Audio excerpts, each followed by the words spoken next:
Good evening, everyone, and welcome to the final SFL podcast for the regular season, folks. I, of course, am your glorious supreme host of the SFL podcast, Jack Brown, joined alongside me by owner of the Mexico City Aztecs, Ramos Lynn, owner of the Alaska Storm, Mighty RX, and a new guy here, Alvin Washington, a.k.a. Vince Brown here. How are you doing there? Yep, and for those of you who don't know, if you discount me, he's the first non-owner on this revamped SFL podcast. So that is absolutely amazing right there. And so this week has been fun. There's been a lot of crazy wildcard shakeups. Let's go over some of those first before we get into the actual playoffs. Alaska beat Vancouver to eliminate Vancouver from contention. Alaska beat them 30-16. San Francisco beat the San Antonio Vaqueros, which would inevitably send San Antonio down to the wild card race. Oklahoma City barely kept their season alive against St. Louis, beating them 26-24 on a last-second miracle field goal. Queen City beat London, of course, to secure that second spot in the East. Houston beat Dallas to get that sweet, sweet second spot for the Western Conference, of course, no longer having to deal with all that fuddy-duddy in terms of the wild card. And finally, as we all know, Mexico City laid the drubbing on Atlanta to send Oklahoma City to the playoffs. And here's your current wild card Wednesday.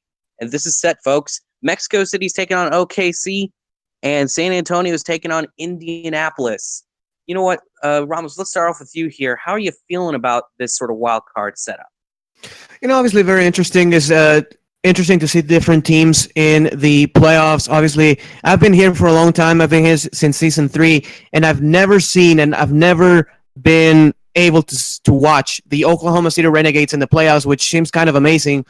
The last time the Oklahoma City played in a playoff game was the Season 2 championship game, which they lost against the Orlando Intimidators. So it's been a long time, and for us to face them, it's going to be difficult. One of the hottest teams, obviously, in the SFL.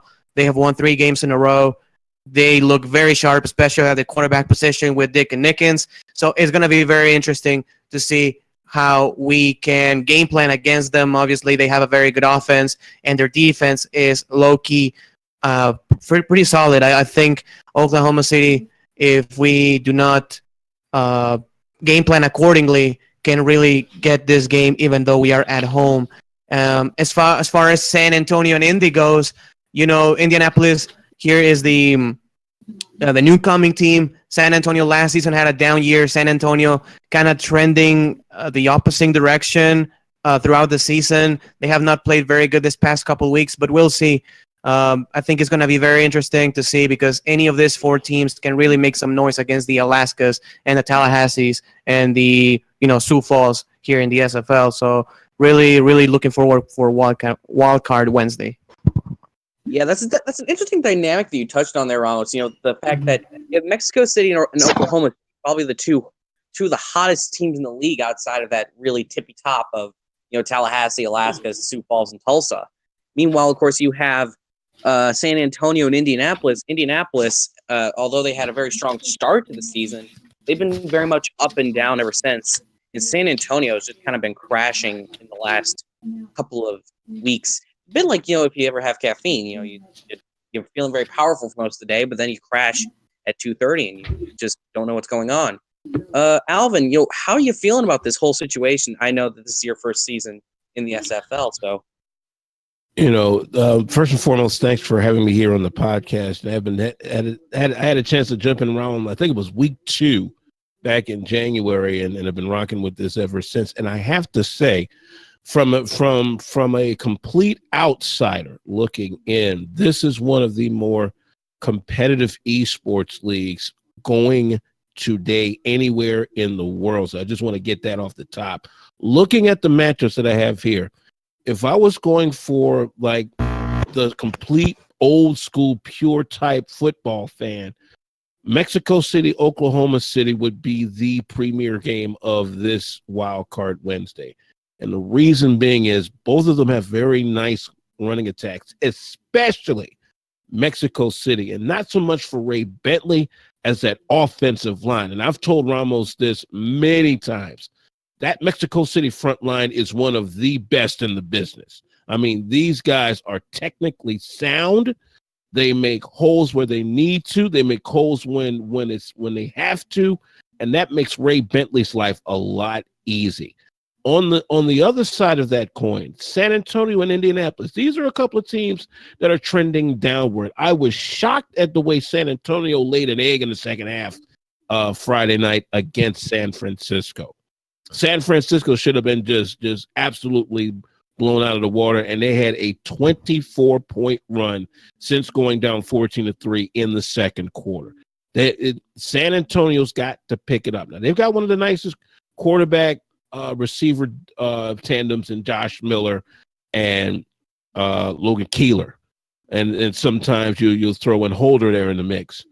But they've got to pick it up in the run game. The run game is bottom five. And against a team like Indianapolis, when you got the likes of Thad Castle at linebacker and that really hungry secondary in the VTech boys and Paul Conley and A.J. Sean, who at a moment's notice can snatch one right out of the air any way they please. Miller's got to be on his game. The front line's got to be on their game. Anderson Silva has to make the right calls in the hole. If none of those happen, it's a long day for San Antonio. They might as well just start putting themselves back on the Ponderosa ASAP. Yeah, and here's another thing that I have not touched upon yet. Despite how the graphic may make it seem, this is not like a wild card where it's like, say if Mexico City and Indianapolis win, they're not going to play each other for the spot in the playoffs. No, it's that each of these games are independent. The winner of each gets a spot in the playoffs. Now, of course, before we head into the quarterfinal action, Mighty, how you've really been feeling about looking down at the bottom of this wild card situation? Well, first, I'd like to give some congratulations to the Renegades for making it back here for the first time in a long time. Their quarterback, Deacon Nickens, first time he's ever been in the playoffs as a player or as an owner. Mind you, he was the previous owner of the Cleveland Vipers, Las Vegas Gamblers, Cleveland Stallions that folded right before this season started. So big ups to them. The Ramos gonna have his hands, full with dealing with that passing offense that they bring into Mexico City. Congrats to Indy as an expansion team, for making it to the playoffs. Now, mind you, they kind of, got stuck in the wild card spot there. But still, you're in there. So now it's time to prove your worth and prove that you belong with the big boys, taking on San Antonio, Greg Corkey, Dilly Holder, and see if they could hold their own there. So, Indy loves to throw the ball. San Antonio got, one star corner. The other one's a non-star, but he's been able to more than hold his own. It's an interesting battle of styles there where both want to throw the ball a ton. Both have very good running backs, but their running backs are kind of struggling throughout the season, though Indy's running back kind of has been heating up as of late. So it's going to be fun. It's fun to watch there. Especially and on the flip side as well, before I pass it along, OKC's run defense is actually pretty good. So it's going to be fun to see and interesting to see how Ray Bentley tries to navigate and, Alvin just, give some big ups to the Mexico City Big Uglies up front. If they'll be able to create the gaps for Ray Bentley to take advantage of that OKC run defense, or will they be relegated in third and longs where OKC, I believe, is a top 5 team in takeaways in the passing game. So, these are some good matchups that we have coming up this Wednesday on the front page of Twitch. Yeah, and I can't believe that I forgot to mention this. Yes, this will all be on the front page of Twitch.tv. This will be our third event to be hosted on the front page. Of course, first was season 9, where Mexico City took home that championship. Great. And of course, the second game was with Mexico City against Queen City. So here's a funny little statistic there. That now makes Mexico City playing in 75% of front page games on Twitch. So that's a very, very strange situation to think about right now. And so, you know what? We're going to move out of this whole wild card Wednesday stuff. we're going to be heading over now to the big, like the for real playoffs, the quarterfinals. So, out of the wild card, it's a bit like how the NFL does. The lowest remaining seed out of the wild card is going to have to play the Tallahassee Pride. Not going to be a fun day for them unless they can really shut them down. The highest remaining seed out of that whole bunch will then have to go on up to Alaska and play against the Alaska Storm. Hopefully they'll get a nice view of Russia from their own hotel. Currently, there's an interesting little thing going on right now between Tulsa and Sioux Falls, where Sioux Falls wins by 10 or more points. They get the Central Conference crown and that third seed to take on the Queen City Corsairs. Loser of that whole shebang is going to have to take on the Houston Hyenas. So once again, Ramos, I'm going to be sending this mic back over to you. What do you really have to say about this whole quarterfinal shebang? Obviously you have the matchups here. For example, as you said, the highest tier seed goes against the Alaska Storm. So it's going to be interesting if we are able to pull off the win against Oklahoma City. Obviously, I don't want to get ahead of myself, but if we can put off the W, it's going to be very interesting to see how can we play against those incredible wide receivers in Optimus Klein, Merrill. Obviously, you have Justin Clifton, the tight end, all of a sudden just exploding. And obviously, when we go to the Tallahassee Pride, if we lose the game against OKC, it's going to be very interesting to see how the number 1 seed Tallahassee Pride can game plan against the number 10 seed Oklahoma City, which if Oklahoma City wins, obviously they will have a pretty good win against us. As far as the games that we already know will happen, Tulsa. Well, we know none, really. That we will know after this Wildcard Wednesday. Houston. Houston is an interesting team. I think they have a very good running attack. The passing game looks strong at times, but Ahmad Shima kind of throws a lot of interceptions. So going against teams like, for example, if they go against Tulsa, that can really get takeaways like crazy with Ball and those guys, is going to be interesting because I don't think Houston matches up well on that regard against the Desperados. On the other side, Queen City, obviously they love to run the football. If they go against Tulsa, who is more built to stop the pass, I think Queen City has the matchup advantage. But if they go against Sioux Falls, who they have like 10 billion linebackers, I don't think it's going to be a good matchup, including the fact that Sioux Falls has 2 great receivers going against the Queen City secondary that has at times looked a little bit suspect. So that's when you go to the playoffs in football in general, but when you go to the playoffs, the thing that you have to look up again to is matchups. Every team is good. You just have to look at which team matches up well against the other, and obviously that's what's going to decide the ball games. But what I'm trying to say is Houston, you kind of want probably Tulsa, not Tulsa, but Sioux Falls to kind of win because even though your strength is the running game, Tulsa is a team that can get like 10 billion takeaways. Queen City, probably you're pulling off for Tulsa to go against you because, again, Sioux Falls can really stop the run. Yeah, and, Tulsa, the Charles Ball, he had Lord knows how many interceptions this year. And, obviously, as you said, since Queen City is more a fan of running it, that can kind of neutralize that whole takeaway aspect.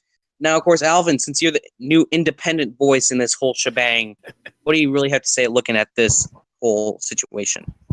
All right, quarterfinal weekend. Boy, oh boy! I tell you, I've seen some of these teams. I'm not really sold on the Houston Hyenas. They in the couple of games I've seen them in, they really have not sold me on being a team that could make some noise. I haven't seen Sioux Falls yet, but from what I've seen record-wise and schedule-wise, they're a pretty stout club. The Tulsa Desperados, here's a club that can scare some folk. Tulsa's pretty damn good. They've got a very balanced attack that I think can scare the top 2 teams in the league. I say they get that number 3 seed and scare from the other side of the bracket from Tallahassee. Tallahassee right now is just the complete package, but the close calls that they've had toward the end of the season gives me concern.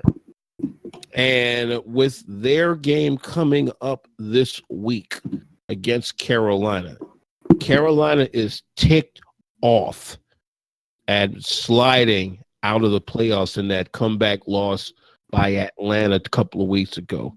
I think they may want to take it out on the Pride to put themselves in position to play spoiler for what the folks down there in the northwestern panhandle of Florida say could be the best season that they've had in quite some time, and that's of any team in the Metro Capital City area.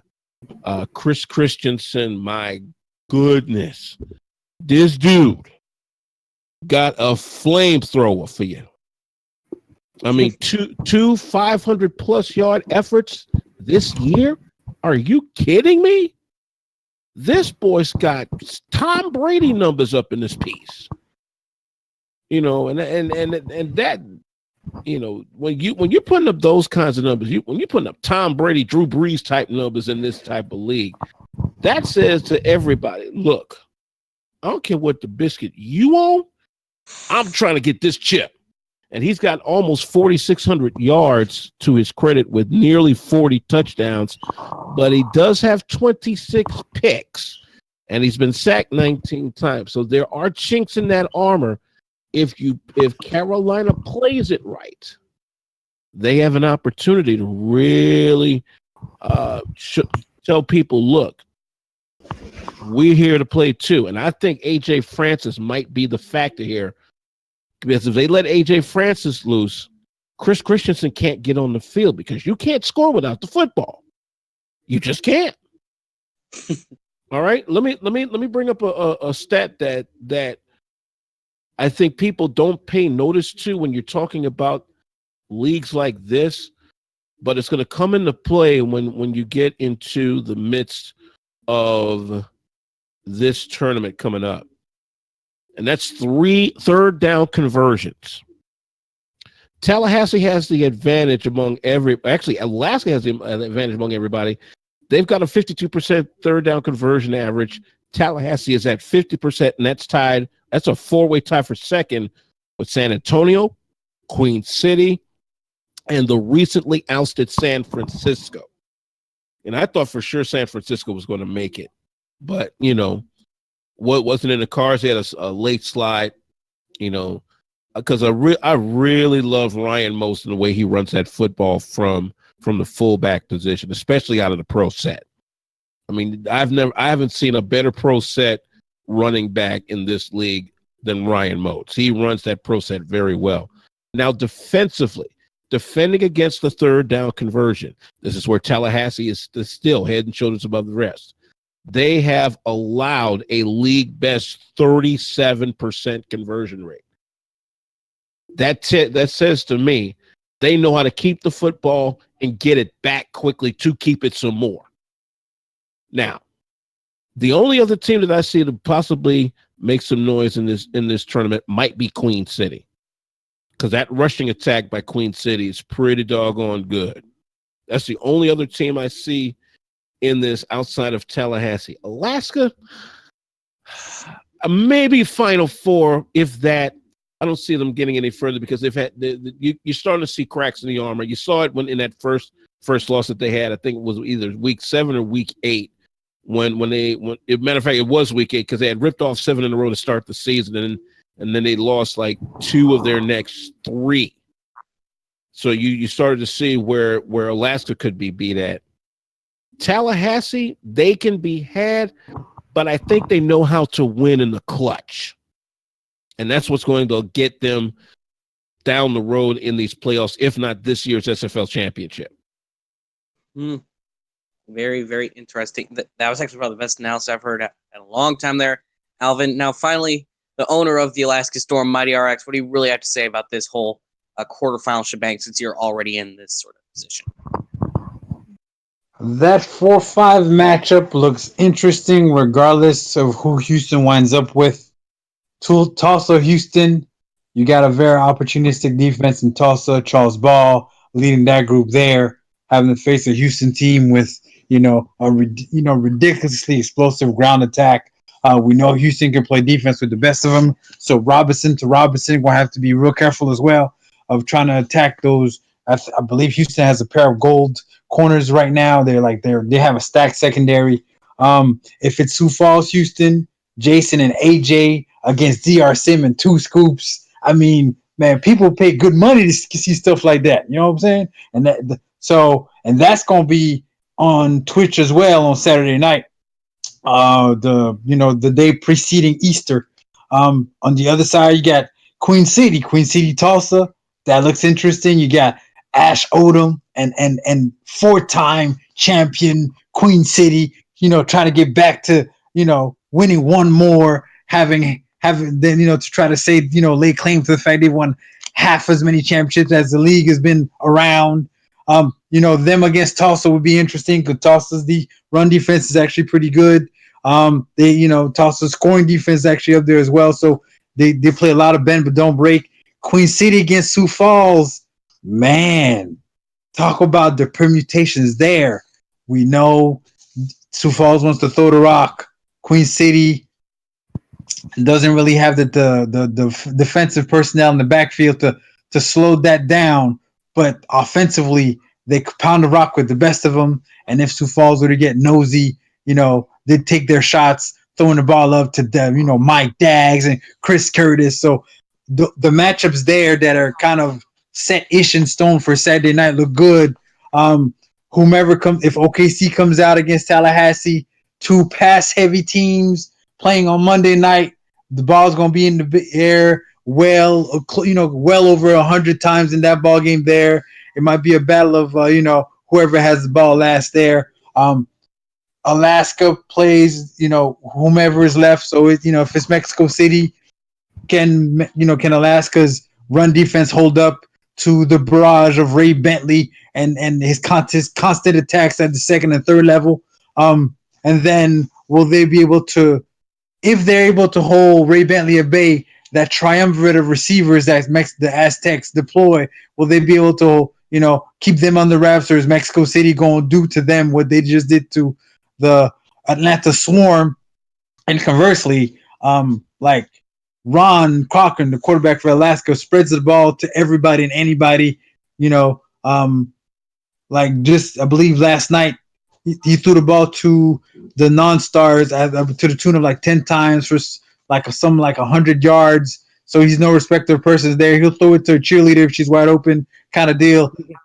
Mexico City's the pass defense, that secondary is real beefy. Will they, so they'll take Robert Merrill and Optimus away. Will they be able to, keep Yassin under wraps and Jeff Como under wraps, and also be able to stop Stan, from doing his little damage in the passing game whenever he gets his opportunities is there. And then, or if it's Alaska, Indy, two pass heavy teams there. Indy with the 5 DBs, they're they're a little more equipped to stop Alaska's passing offense. Will that be something that they'll be able to actually keep under control? And if so, does Alaska have a curveball, or Indy's pass offense? Will they be able to, withstand the pressure that Big Sexy is going to be able to turn up? Because we know Big Sexy in the playoffs is a different kind of animal. If it's Alaska San Antonio, this will be the rubber match. Seeing that San Antonio gave Alaska their first loss of the season on the front page of Twitch for the midseason classic, Alaska was able to kind of get some get back.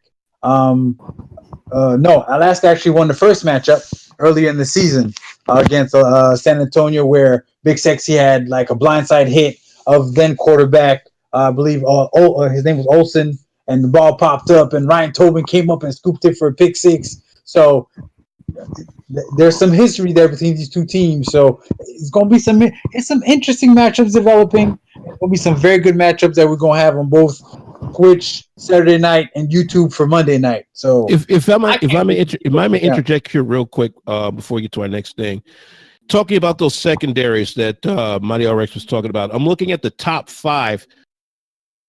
The very top spot which is Chicago, who led the regular season with 208 yards per game allowed, and they're the second worst team in the league.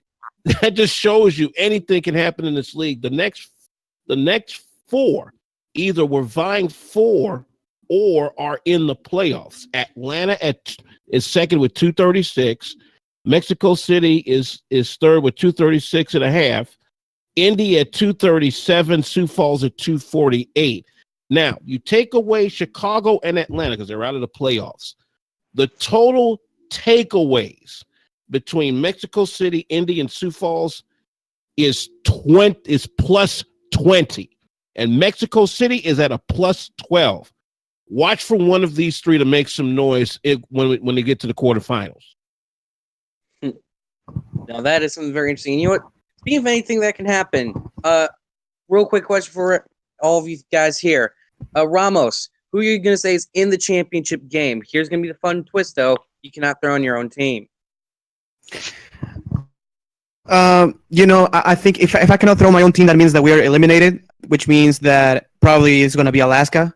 That's a team that I've loved since the beginning of the season. I think Alaska's are a phenomenal team, so I will have Alaska as one of the teams that are going to make it. And I love Tallahassee. It might be Tallahassee, and we might have a 1 and 2. But if it's not, probably I will go with the 4-time champs Queen City Corsairs because I love their running attack. I'm going to pick Tallahassee, though. I think we will have, if my team doesn't make it, I think we will have a 1 and 2 in the SFL championship game, Pride and Storm. Yeah, because I mean, it would be impossible for the Storm to take on Queen City in the championship, maybe in the semifinals. Mighty, so let's assume that your team gets eliminated. Alaska somehow gets eliminated at some point. Who do you think is going to be in this championship game? I like experience, especially coaching experience, especially when it comes to the playoffs. I like guys that have been here, that are experienced, that have that understand what it takes to put together a game plan. Having said all that, you look at experienced coaching staffs. Sioux Falls, 2 guys been around the block. They know defense like the back of their hand. Houston, D.R. Sims been around for a minute. 2 Scoops, I believe, is like the oldest Houston player ever. I think he's been in the league 20 years, even though the league's only 10 seasons, 10 seasons old. So that right there would be the championship game if the Storm aren't in it. Houston, the Hyenas, the Sioux Falls Sparrows. I'm there. Like, if that's the game, hey, come on now. I'm pimping that game till the Calicos come home. You know what I'm saying? That's the matchup right there. Houston, Sioux Falls. Alrighty, and that right there, of course, assumes that Sioux Falls wins the tiebreaker against Tulsa. And finally, Alvin, who out of this whole bunch do you think is going to be in the championship game? I've seen most of these teams. The only one I haven't seen has been Sioux Falls, but looking at their statistics, there's a reason that they are in the running for the top spot in the Central Conference. Tulsa, on the other hand, again, I stick with Tulsa because in the couple of games that I've seen them, they are the most dangerous team that could make some noise in this tournament. Alaska, I saw their run. It's got a few chinks in the armor. I have to put my money right now on Tallahassee. And the only reason I say that, and it has zero to do with their seed and a lot more to do with their resiliency. They've had some close calls down the stretch, but they have always found a way to win. That's why they're sitting 11-0 right now. They're going to have a tough test this Sunday against Carolina. If that defense can neutralize A.J. Francis and force Carolina to throw the rest of the game, I strongly believe Tallahassee has a 12-0 record heading into quarterfinal weekend next week. That's just how I'm looking at this. And not only that, but their resiliency, I think, is going to carry them all the way through to the chip. Now, the only other team I see making any remote kind of noise might be Queen City. their running attack next to Mexico City's is by far one of the best in the business. One of the best in the business. And a good running game in this league, as most of you well know, could be the key to leaving the other team on the sideline and running up the scoreboard. Okay, and so you're saying there's gonna be Tallahassee, Queen City in the ship? I dare say Tallahassee, Queen City in the ship. Tallahassee walks away with the 10th ever title. Ooh, now that's quite the lofty claim right there. And of course, you know what, folks? If you want to predict your own championship, I am bringing back SFL Madness for Season 10. Once everything's decided tomorrow, you can submit your brackets to me at PM on Discord. I am at the Rupture Tan. And of course, with all that, folks, thanks for tuning in to this episode of the SFL Podcast, presented exclusively by APM Music. I am your host, Jack Brown, alongside Ramos Lynn, Mighty RX, and Alvin Washington. We say, have a great evening and a great weekend. See you next set.